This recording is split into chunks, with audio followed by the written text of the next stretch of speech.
Je peux commencer? Tout à fait. C'est à vous. OK. Merci beaucoup et merci pour l'invitation pour faire une partie de la présentation sur le SOED. Je vais parler en anglais, je vais faire la présentation en anglais. So the SOED, the State of the Environment and Development, is a report that has been elaborated in a process that that took more than 2 years. It was led by the Barcelona Convention contracting parties and with the leadership of the UNEP map and, of course, implemented and prepared by Plan Bleu, which is the RAC that works on environment and development and foresights under Barcelona Convention in the Mediterranean. This report was made possible with the contribution of a big number of scientists and scientific actors and other organizations. And I won't mention more than two to not forget. I will particularly mention MEDEC concerning climate change and SPARA concerning marine biodiversity. So I will be sharing with you particularly the facts that were confirmed by the SUED, and very briefly, some of the main conclusion and recommendations. And I will leave to François Guerquin, the director of Plan Bleu, to present the second part of the report and particularly with the focus with the recommendations. So these facts, the first fact is that the Mediterranean Basin has vulnerable resources and these resources are under pressure. As you see, the Mediterranean hosts around 30% of the global tourism in 2017. It's the first tourist destination in the world. It has 7% of the world demand for primary energy and 5% of global oil reserve. The 7% of the world population live in around the Mediterranean. The Mediterranean, one third of the Mediterranean of the Mediterranean population live in the coastal zones. 10% of the world GDP in 2017, but one of the world's largest north-south wealth divides with per capita income gaps of 1 to 5 in GDP per capita in purchasing power parity. The Mediterranean imports represent 11% of the world trade. It hosts 191 UNESCO World Heritage Sites. And also the Mediterranean remains one of the world's busiest shipping lane and hosts 17% of the world's oil tanker capacity and contribute with 5% of global CO2 emissions in 2014, even though it represents, the Mediterranean represents 1% of the world's ocean surface and 2% of forests, but it holds between 4 and 80% of the world's marine biodiversity, including between 20 and 30 endemic species, which are the highest rate of endemism in the world. In terms of biodiversity, it's the Mediterranean. We can say that the Mediterranean is a real biodiversity hotspot. It has a very rich biodiversity, but under threat. The Mediterranean hosts up to 18%, as we said, of the marine species known in the world, and 17,000 marine species in just 0.3% of the ocean volume. It's the highest rate of endemism, even in the marine part, marine environment in the world. But this biodiversity, as I said, is under threat. And I give you a few numbers in order to have a concrete idea. The emblematic Posidonia oceanica has experienced its marine vegetation, as you know. It has experienced a 30% decline over a period of 50 years, and its functional extension is likely by 2100, of course, if no action is taken. And there is 41% decrease in marine predators, including mammals. At least 78 marine species and 168 coastal endangered species. The Mediterranean is invaded by non-indigenous species.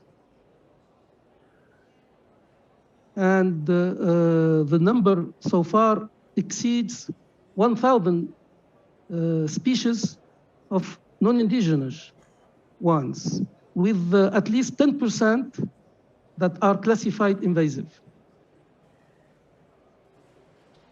And only 9% of the marine area is officially protected, effectively, let's say, protected. And only 10% of the MPAs, the marine protected areas, sites, have and implement management plans. Wetlands. 48% of wetland habitats have disappeared since 1970. And what is scaring here is most the trends of biodiversity loss, of pollution increase, and all of that exacerbated by climate change.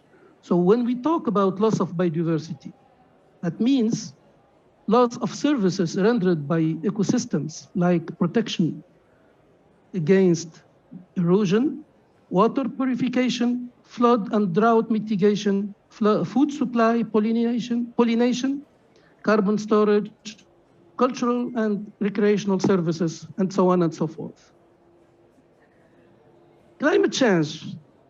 Climate change is, the Mediterranean is a climate change hotspot where vulnerabilities, as I just said, are exacerbated.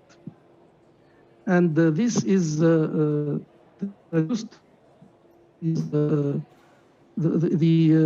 sea level rise is between 0.43 and 2.5 meter by 2100 if no action. This business as usual will continue, depending on the scenarios and projections. But if business continues as usual, we will have these rise level of the sea. Increased risk for the 20 million people living below 5 meters of current sea level. There is an increase of fire risk through a longer fire season, increasing heat waves and droughts. And we have already seen that during this last summer around the Mediterranean. So in general, the Mediterranean is warming 20% faster than the global average. And we have already seen a 0.4 degree Celsius of increase in seawater temperature that could be up to 3.5 degrees Celsius by 2100 if business as usual continues, and an increase in air temperature of 1.54 already seen above the global average. And the projection in 2040 is 2.2 of increase versus 1.5 degree for the global level. So with that, we will have decrease of rainfall of about 30% in spring and summer by 2080. Of course, in the scenario of no concrete action taken in the now and in the future, and plus 10 to 20% of heavy rainfall events outside of summer. So all these consequences, heat waves, coastal erosion, fires, invasive species, acidification of the sea, floods, etc., etc.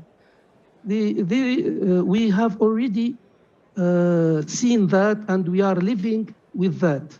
And that's why the trends are more dangerous than the present situation. And we have to take this very seriously, and we have to join efforts. And added to that, the Mediterranean is subject to multiple forms of pollutions. The air pollution with CO2, the insufficient contribution to the overall objectives of reducing CO2 emissions. Well, I'm talking about the average for the Mediterranean. If you take it country by country, the situation is different, but this is the average for the whole region for the Mediterranean. And 2/3 of the Mediterranean countries exceed the global WHO recommended threshold for air pollution from particulate matter of ozone. So that means that the Mediterranean cities are over the threshold, the pollution threshold indicated by the World Health Organization.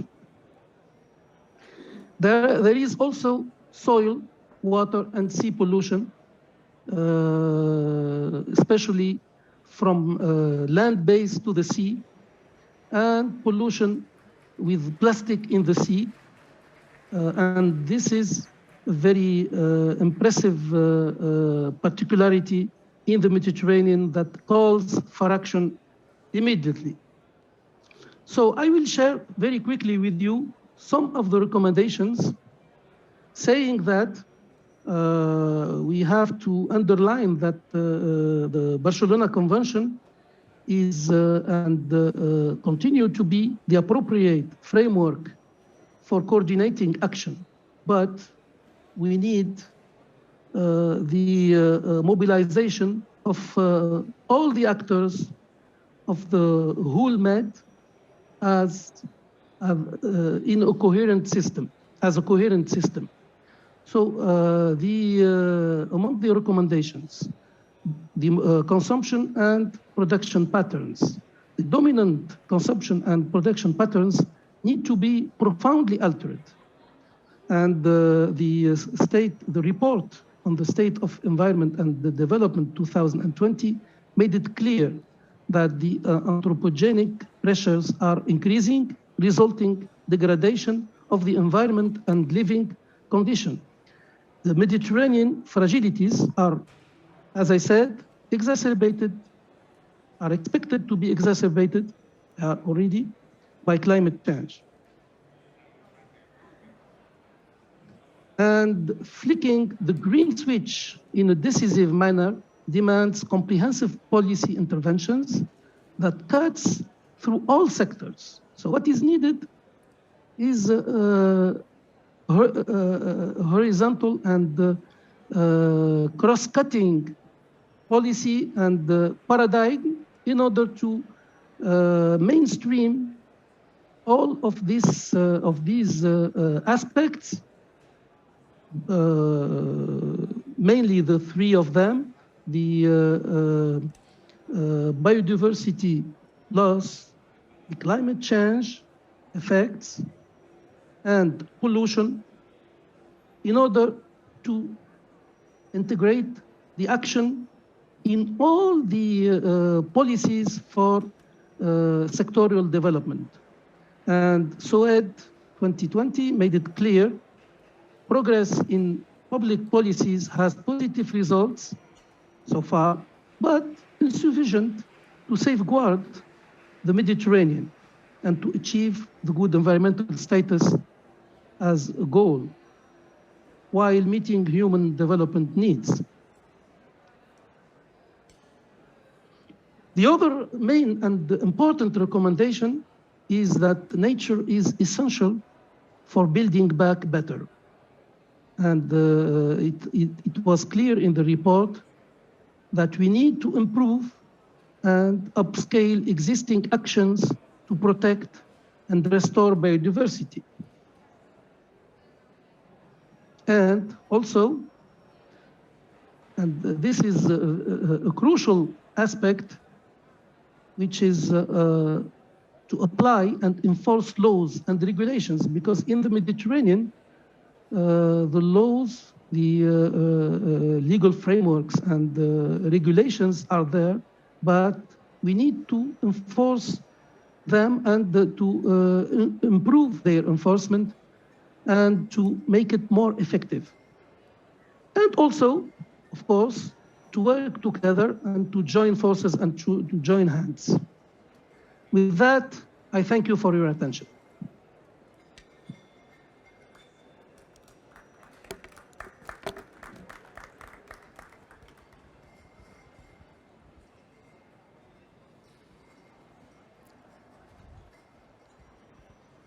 Do you hear me? Okay, thank you very much, Yes. Walil, and thank you for all your contribution to this report. So now I'm tasked You're welcome. to discuss about the message from the report and what we can do to bring solutions to these difficulties that we face in the Mediterranean.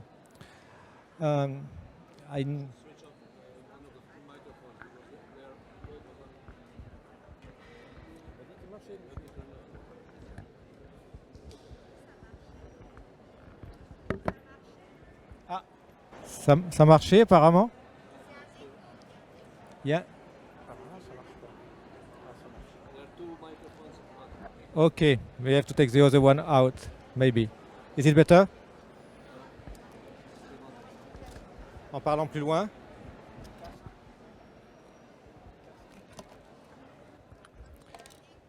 Difficulté technique peut-être. Donc c'est ce monsieur qui a gagné la bonne recommandation. Merci pour le support technique. Bon, donc je vais d'abord essayer de passer mon écran. Donc François Guerquin, je suis directeur du Plan Bleu. Donc au même titre que le CAR ASB que dirige Ralil, nous travaillons pour la Convention de Barcelone et nous avons contribué donc à ce rapport. Alors ce qui est important de dire, c'est que les conclusions de ce rapport, the conclusions of this report are fully aligned with similar reports that have been issued either by the European Environment Agency or by the MEDEC network of scientists. And the main conclusion is that there are positive aspects. The mobilization of stakeholders has improved the situation compared to scenarios without intervention. So we should keep this in mind and we should bring energy out of this. In particular, the capacity to gather knowledge and use it in policy making is increasing. But on the other hand, we do know that the Mediterranean will not reach the SDGs by 2030, and the COVID pandemic will only increase this difficulty. And as mentioned by Halil, the Mediterranean remains a hotspot for the impacts of climate change, the decline of biodiversity, water threats, but also human factors such as inequalities and migration. And we do have in the region a carbon economy dependent on imports of energy and food. So what is suggested to make progress on all these aspects? A number of recommendations, but first let me mention to the people who have taken pictures of these infographies that they are available online on the planbleu.org website. So there is a need for enforcement and for institutional capacity. But it's not only the legal framework, it's also local action, which is very much needed, the translation of regional and international commitments into local actions. We do need transition, we can't keep the same way. So we have to upgrade and diversify the policy mix, meaning the way we use economy and economic tools to influence the behaviors of people. There is a need for networking. Well, we are in a wonderful place for that today. And the need for foresight to anticipate the transformation of both the coastal and the marine areas. We need to put existing knowledge to use, to monitor what is happening, to be completely transparent about the stakes of environmental degradation and of socio-economic inequalities, and we do need to learn by doing.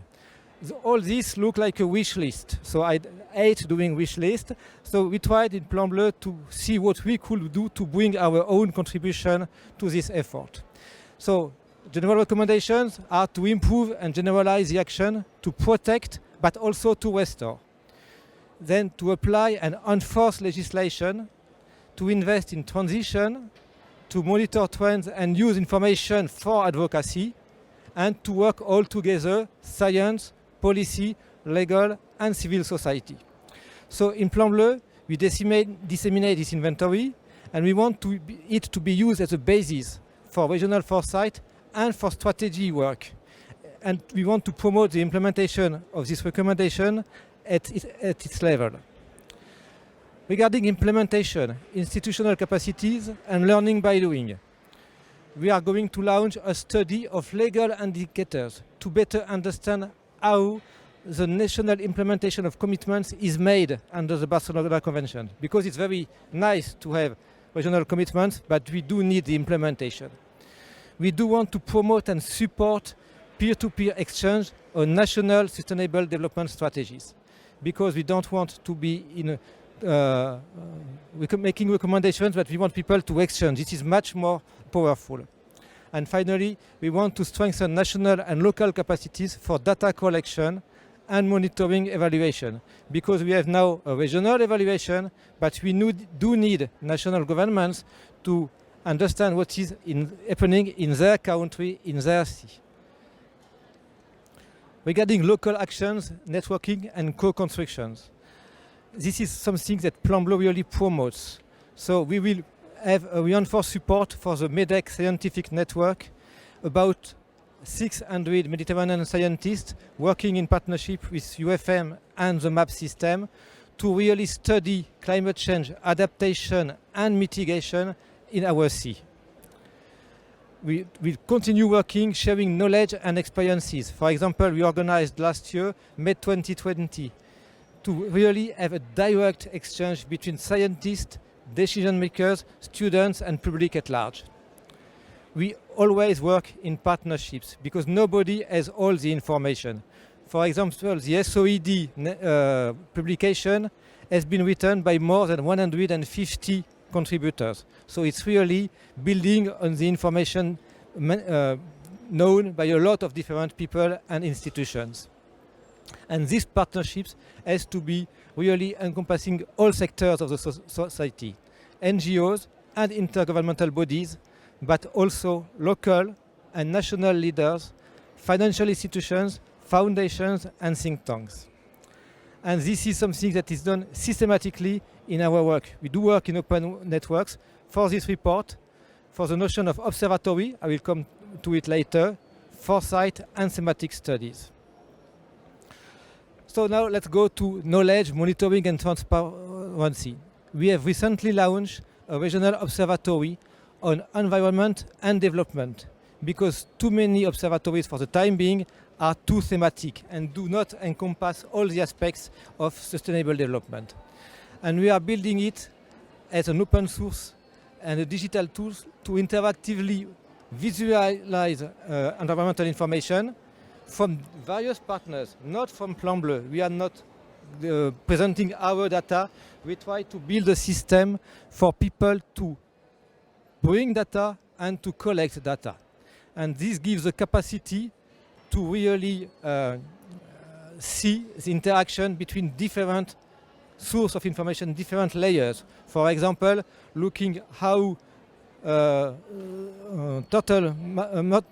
marine turtles and marine areas are linked. And if you do that in the Mediterranean Sea, you will see that most areas that are important for marine turtles are not covered by marine areas, by protected marine areas.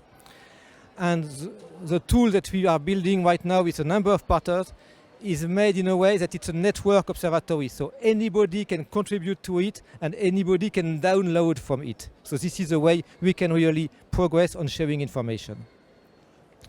In terms of foresight, we have been mandated to look at the future at a medium-term horizon, so 2050. The idea is really to look at the visions from different people, from anybody who wants to contribute, and to develop alternative narratives of a sustainable sea by 2050, and how to really prepare transition pathways to achieve that. So it's a long project, which tries to balance between quantitative and qualitative information, looking also at the geopolitics, at the economics, and we have a strong focus on climate change and on the sea. It's a participatory approach, so you are all welcome to connect on the Med 2050 website and see how you can contribute and provide your thinking about the future of the Mediterranean. And we don't want this to be hors sol in French, being in the cloud, I would say. We really want to be concrete. So one of the things that we developed are local projects. In France, in Morocco, we look with people on the ground how they see their own future in a watershed or in a coastal area. Right now, there are more than 300 people connected to this platform. So we also want all this work on the evaluation, the observatory, and on the foresight to have an impact on the policies. Our main focus for the time being, because we are part of the MAP system, is the Mediterranean Strategy for Sustainable Development. It's a regional strategic political framework, and this is how we want the message from our work to be communicated to decision makers and to influence their policies. The idea is really to promote a systemic approach through better use of economic instruments, for example, harmful subsidies or socio-economic analysis. For example, how does protected area influence the way of living of local populations? And we do that also in sectoral developments. We have right now work trying to gather stakeholders and see how we can make things evolve for sectoral policies and developments in tourism, in cruising and yachting, in maritime transport, in aquaculture, in desalination, and we also try to prepare and propose benchmarks for companies. Thank you. I'm available for any question.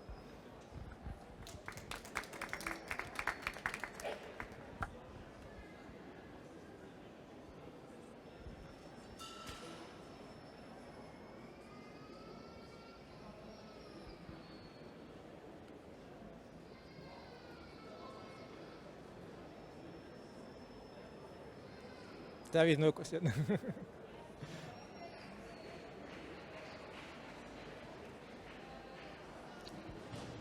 Okay, thank you very much.